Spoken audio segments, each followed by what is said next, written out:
This scotch is supposed to pair well with Parmigiano Reggiano. And hey, I am a huge fan of pairing whiskey and cheese. I do it all the time, so let's do this.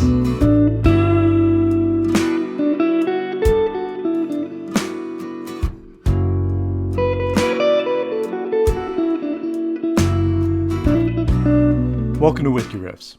If you're new here, I'm Kevin, and I appreciate you watching. Today I have a 12-year-old Highland Scotch whiskey, and this one is Glen Garioch, and that's the way the name looks. And yes, I am sure it's pronounced Glen Garioch because I checked with Roy at Aquavitae and his How to Pronounce Scotch Whiskey videos. There's 2 of them. I'll put links to them both below in the description. Let's get this bad boy poured. This Glen Garioch is bottled at 48% ABV. It is non-chill filtered. It has natural color. And I paid $70 for it at the whiskey shop here in San Francisco back in January. The hard part about having a whiskey shop that's a mile away, about a 10-minute bike ride, is you tend to pick up a few more bottles than you expected.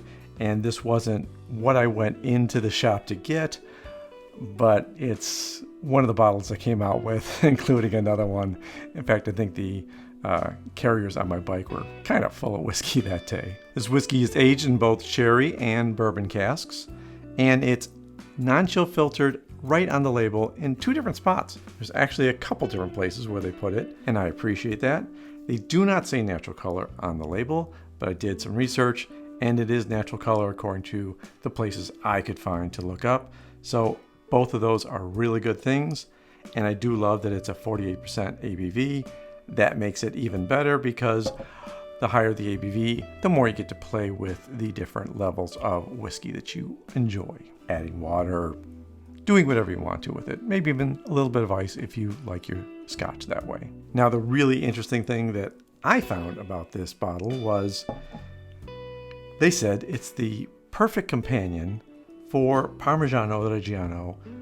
Cheese with whiskey is a favorite combination of mine. When I'm sitting sipping a dram of whiskey at night, I'll often carve up some cheese because I think they pair really well most of the time. That or dark chocolate for me. And this is exciting that they actually announced that on the website. They promote it. And since I'm married to a woman that's 100% Italian, there's always formaggio in our apartment. And so I brought some to try with this whiskey. But first I'd like to try it without the cheese and maybe move the cheese away a little bit because that's got some strong smell and it's probably gonna get in the way of my tasting. Let me just tuck it over here for just a second. I won't be able to nose the whiskey at all. Now, Glen Garioch is owned by Beam Suntory, and they are a Highland distillery. They're one of the oldest distilleries in Scotland, and they've been making their malt since 1797. They're in the historic market town of Old Meldrum. It's near Aberdeen in northeast Scotland. They're pretty small as far as the amount of whiskey that they produce. Beam Suntory is putting about, what I think I read, 6 million pounds into renovating, restoring back to a more traditional state. They're even doing direct fire stills for their renovation. They're supposed to also be improving the carbon footprint of the distillery, which is always a good thing. And I don't know what the progress is on that. If you know anything about how that's going over at Glen Garioch, drop me a note in the comments. I'd love to hear about it. I do appreciate the fact that Beam Suntory is investing in distilleries like this. You certainly want to see the historic distilleries brought back to life and brought back to production. I think there's just a lot to say about the original processes for creating whiskey and not losing those. All right, before I bring back the Parmigiano, I am going to nose and taste this whiskey, and then we'll go ahead and dig into the cheese. Oh, that's a very nice nose. Ooh, malty and sweet. A little bit of a citrus nose on it. Definitely the oak spice on my nose. It's also a little vegetal. And some of the nosing sweetness I'm getting are flowers. They're floral notes. Not getting too many other fruit notes right on the nose. It's mostly the floral notes that I'm getting. It's a nice long finish. Very spicy on the back of my throat. There's a fruitiness there, but it's really light fruits like pears or maybe like an apricot. No, probably more like pears. And a little bit of a banana note for me. I think I saw someone, or the website's notes were creme brulee. It's been a while since I've had a creme brulee, and I just don't know what the notes for that would be. I'm guessing it would be a little bit of that toastiness, and the sweetness might be the notes that are coming through that would, someone might say creme brulee if they're a fan of that dessert. But there is a nice roasted flavor to this, and there is enough sweetness that it offsets the spiciness. And I really like this 48% ABV. I think it gives it a healthy finish and a heartiness to it, which I think might help it to withstand a cheese like Parmigiano. Yeah, let's grab some cheese. Why not? I'm never going to turn down a bite or two of cheese to see how that works with whiskey. Now, Parmesan is a very dry cheese, so it's definitely not going to be that pure creaminess of some cheeses. Ooh, so that was really nice. So the dryness of the Parmesan and the oakiness of the whiskey are pairing together really well.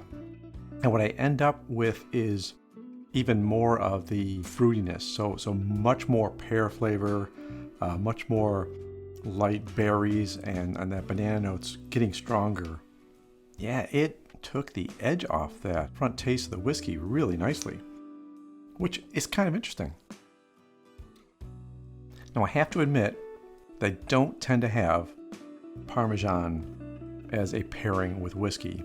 So this is unique for me.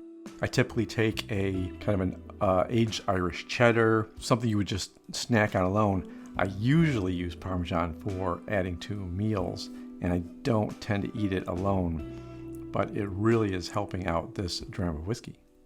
And now I may have to try it with other whiskeys that have similar flavor profiles. Also like to break out some water and put a few drops in there.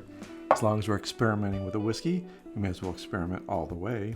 And I do like the oils that are moving about now with just a couple drops of water. I don't have much whiskey left, so I'm not going to go ahead and put too much more in. Got rid of some of the sweetness on the nose. And I'm smelling a lot of Parmesan, so maybe shove that away a little bit. It does well with water. I think it handles itself very nicely. So there's less of that oak spice up front, a little bit more fruitiness. And now the finish is a little spicier for me after the water. So it kind of delayed the spice until the finish. I really like this whiskey so far. I'm very happy with it. And it was kind of an impulse buy when I went to the store. So I'm very happy that I did have this impulse. And I'm glad that the Glen Garioch 12 was available. I had trouble finding this online. Let me know in the comments if you have access to the Glen Garioch 12, if you've tried it before. Have you done any pairings with whiskey? What is your pairing solution for whiskey? What cheeses do you like? What chocolates? What other foods are you pairing with whiskey? All good stuff to put in the comments. I'd love to have those conversations with you. And until the next episode, take care of yourself. Take care of those people around you. And cheers.